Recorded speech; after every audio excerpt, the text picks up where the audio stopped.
Okay, we're going to open with an opening statement from Coach, and then we'll open it up to questions. Can I get a thumbs up just to make sure y'all can hear me? Somebody.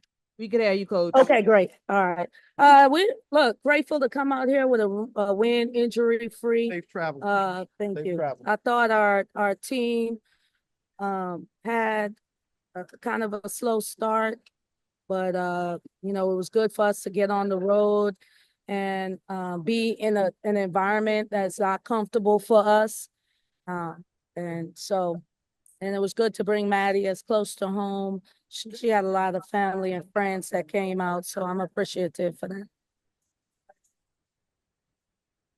Coach, just three different environments and three different games for y'all in very different ways. Just how do you feel like this is going to pay off kind of when January gets a little closer? I just think an environment like this and going on the road, the goal is to make us uncomfortable as possible.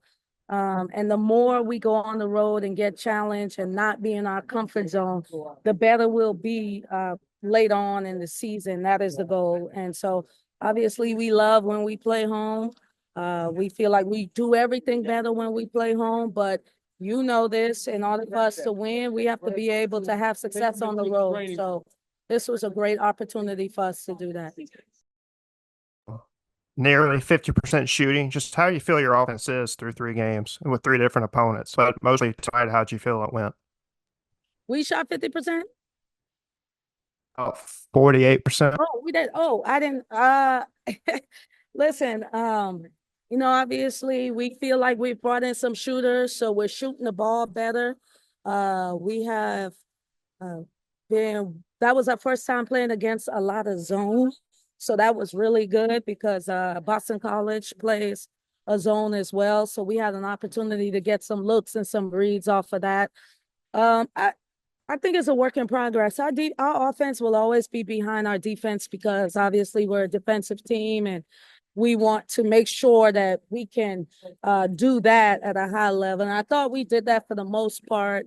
They got a couple threes off at the end, but for the most part during the game, I thought we did a good job defensively, which makes it easy for us to get easy shots on the offensive end.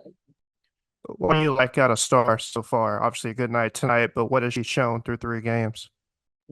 I love Star. I believe in her. I think that she just has to get comfortable playing at this level with the expectation, playing against size, playing against, having these type of expectations, not being just the focal person on the team, finding her fitting in games. And I talked to her about being a better finisher around the basket. And I thought as the game progressed, she started to be better around the basket, which made it easier for her. Thanks, Coach. Coach, talk to us about the offensive prowess. I know you're key on dictating disrupt, and that defense is key. But tonight it seemed like the offense was just bananas, insane. Talk to us about the offense tonight. Well, people don't give us a lot of credit. We are known for our defense, but we know we have to score. So we have been intentional about bringing people in that could defend at a high level, but also that have the skill to score. And you're going to see that get even better and better as we continue to learn each other's strengths and weaknesses. A lot of people know us for our defense, but we take pride in being able to score the basketball. So I'm not surprised.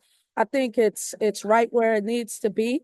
Obviously, Toddy shot better this game, and we needed her and Star to come along. And then Tam was out with a concussion. I know you guys have a lot of games ahead of coming here to the Bahamas. But what will the preparation look like as we get closer and closer to that first game against Boston College here in the Bahamas? Well, we have one more game. So on Monday, and that's our kids' game. That's going to be another unique environment. We're going to have, it's 11 a.m. in the morning with 8,500 students, my daughters and everybody else in the surrounding areas in the community. So that is really our last dress rehearsal, and we'll practice. fine tune some things and put ourselves in a position to be ready to compete at a high level, because those are two great opportunities for us to play two Power 5 teams, and we are really looking forward to it. So we got one more game. All right, coach, and I got a final question. Gotta throw this out to you. Grand Bahama was rocking today. I wasn't there, but I will be there on Saturday. I know you got pictures from mom. Yeah. Just talk to me about how it feels for you to see someone that came up under you, JJ, getting the celebration and the accolades, not just from the Bahamas, but on your island, the island where you were born and raised. Actually, I got emotional just watching it, because Jonquel has worked incredibly hard. I'll never forget when I asked her if she wanted to play in college, and she looked at me and did not hesitate and said yes. And at the time, I think I was still taller than her. So just to watch her accomplish things that one could only imagine and be an inspiration for others, and watch how she was loved on with the people in the Bahamas in spite of all of the challenges that she may have faced, or Bahamians face on a daily basis, women's getting the support that they need. It was a great deal of pride, and I'm glad they showed up and showed out, and I know that filled her, and she deserves it just as much as the next person. So kudos to Freeport, Grand Bahama, Holmes Rock, the whole Grand Bahama, and then I know Nassau will try to outdo us because we competitive like that. Thank y'all.